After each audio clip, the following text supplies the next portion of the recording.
दोस्तों, भारत दुनिया में सबसे तेजी से उभरता देश है, चाहे वो इकोनॉमी सेक्टर में बात की जाए या फिर देश के रूप में उसकी पावर की बात की जाए। हर सेक्टर में भारत बड़ी तेजी से आगे बढ़ रहा है। कई रिपोर्ट्स का कहना है कि 2030 तक भारत जीडीपी के मामले में जापान को भी पीछे छोड़ देगा और साल 2050 तक भारत चीन के बाद दूसरी सबसे बड़ी इकोनॉमी वाला देश होगा और अमेरिका को भी पीछे छोड़ देगा। भारत भी इस बात को बखूबी समझता है, इसलिए भारत में चल रहे 10 मेगा प्रोजेक्ट्स ऐसे हैं जिनके पूरा होते ही दुनिया में भारत का कद और ऊपर हो जाएगा। दोस्तों, आइए इस वीडियो में जानते हैं भारत के उन 10 मेगा प्रोजेक्ट्स के बारे में जिनके पूरे होते ही भारत की किस्मत बदल कर रख देंगे। तो चलिए शुरू करते हैं आज की ये वीडियो।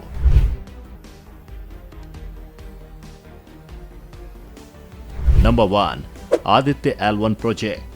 इसरो बिना किसी रुकावट के पूरे समय सूरज को ऑब्जर्व करने और उसके डेटा को इकट्ठा करने को लेकर आदित्य L नाम का एक प्रोजेक्ट प्लान कर रहा है। इस प्रोजेक्ट के तहत भारत आदित्य L1 सैटेलाइट को सूरज और पृथ्वी के बीच भेजेगा।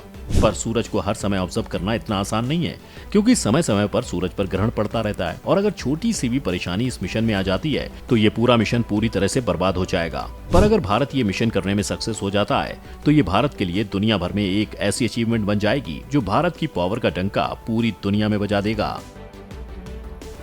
नंबर 2, दिशा और तृष्णा मिशन।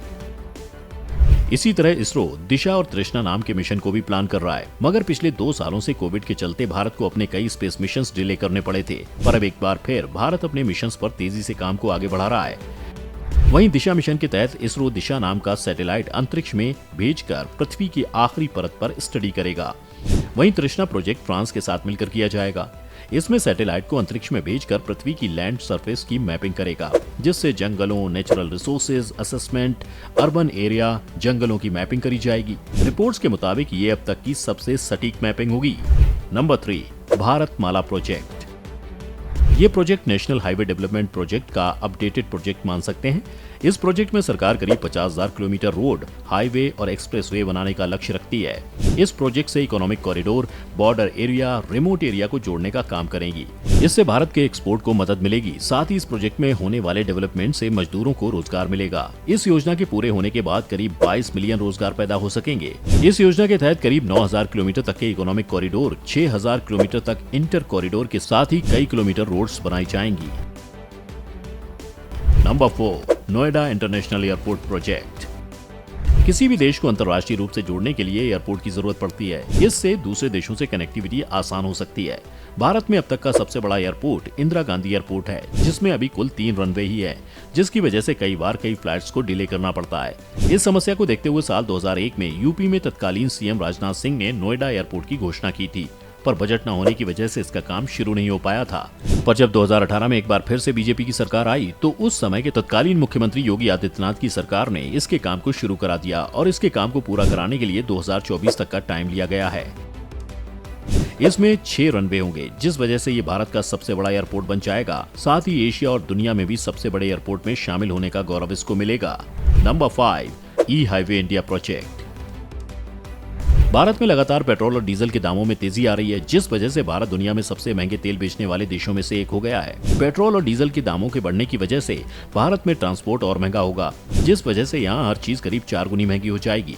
इसको देखते हुए भारत सरकार ने ई हाईवे बनाने की योजना बनाई है, जिसमें भारत में पेट्रोल और डीजल की मांगों में भारत में काफी कमी आएगी। साथ ही भारत कम कार्बन डाइऑक्साइड पैदा करने के अपने लक्ष्य को भी पूरा कर पाएगा। पहला ई हाईवे दिल्ली से मुंबई की ओर बन रहा है, जिसका पहला पार्ट 2022 के अंत तक बनकर तैयार होने की उम्मीद है। इस हाईवे में हर गाड़ी 120 किलोमीटर प्रति घंटा की रफ्तार से चल पाएगी और दूसरे इलेक्ट्रिक वाहनों की चार्जिंग के लिए अलग से लेन बनाई जाएगी।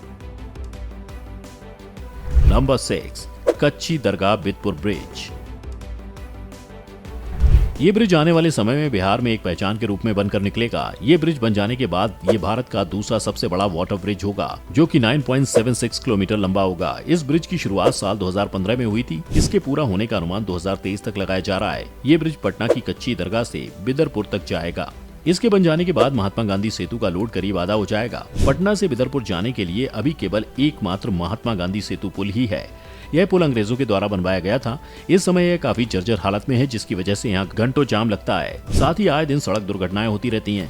कच्ची दरगाह बिदुरपुर ब्रिज बनाने की लागत करीब 3,115 करोड़ बताई जा रही है। Number 7, redevelopment central Vista.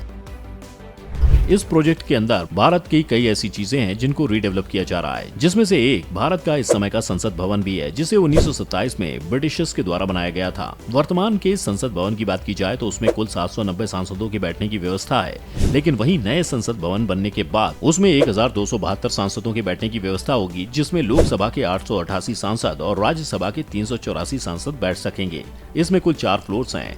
सितंबर 2021 से ये बनना शुरू हो गया था। वहीं इसका फेज 1 सितंबर 2022 में बनकर तैयार हो चुका है और इसका उद्घाटन खुद प्रधानमंत्री नरेंद्र मोदी ने किया है। नवंबर 2022 तक ये पूरे तरीके से बनकर तैयार हो जाएगा। ये प्रोजेक्ट करीब 1.5 एकड़ में फैला हुआ है। इसको बनाने की कुल लागत करीब 20,000 करोड़ की है। इसका पूरा काम टाटा प्रोजेक्ट को दिया गया है। इसमें पीएम और राष्ट्रपति के लिए भी नए भवन बनाए जाएंगे।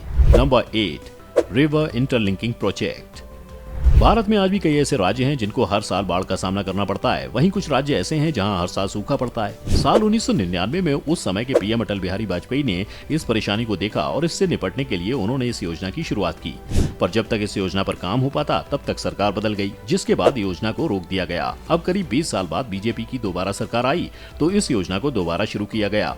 ये एक सिविल इंजीनियरिंग योजना है जिसका मोटिव भारतीय नदियों को जलाशयों और नहरों के माध्यम से आपस में जोड़ना है। इससे किसानों को खेती के लिए मानसून पर निर्भर नहीं रहना पड़ेगा और साथ ही बाढ़ या सूखे के समय पानी की मांग और कमी को पूरा किया जाएगा।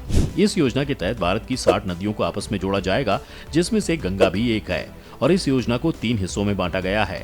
Number 9, Vande Bharat mission. वंदे भारत की पहली ट्रेन साल 2019 में नई दिल्ली से बनारस को चलाई गई थी और दूसरी ट्रेन नई दिल्ली से वैष्णव देवी मंदिर के लिए चलाई गई थी। दोनों ट्रेनों की बात करें तो दोनों खूब सफल रहीं। अब भारतीय रेल ने इस साल करीब 500 से ज्यादा वंदे भारत ट्रेन चलाने का मोटिव रखा है। इसको स्लीपर व स्टिंग 2 रूपों में लॉन्च किया जाएगा। इसकी मदद से रेलवे पुरानी प्रीमियम ट्रेनों जैसे राजधानी और शताब्दी से वंदे भारत ट्रेन को रिप्लेस करेगी, जिसकी मदद से रेलवे में नए रेवेन्यू देखने को मिलेगा। Number 10, 5G technology. ये भारत के टेलीकॉम टेक्नोलॉजी सेक्टर में बहुत बड़ा बदलाव लेकर आने वाला है। अगर हम इसका मुकाबला अभी की टेक्नोलॉजी 4G से करते हैं तो ये 4G से करीब 10 गुना ज्यादा तेज है। अगर आप आज 4G की स्पीड से किसी मूवी को डाउनलोड करते हैं तो आपको करीब 10 मिनट का समय लग जाता है, पर जब आप किसी मूवी को 5G से डाउनलोड करेंगे तो इसमें केवल आपको 10 सेकंड का समय ही लगेगा। इस योजना से आने वाले समय में ई कॉमर्स, ई एजुकेशन, ई रिसोर्स की जितनी भी चीजें हैं उसमें ये एक क्रांति लेकर आएगा।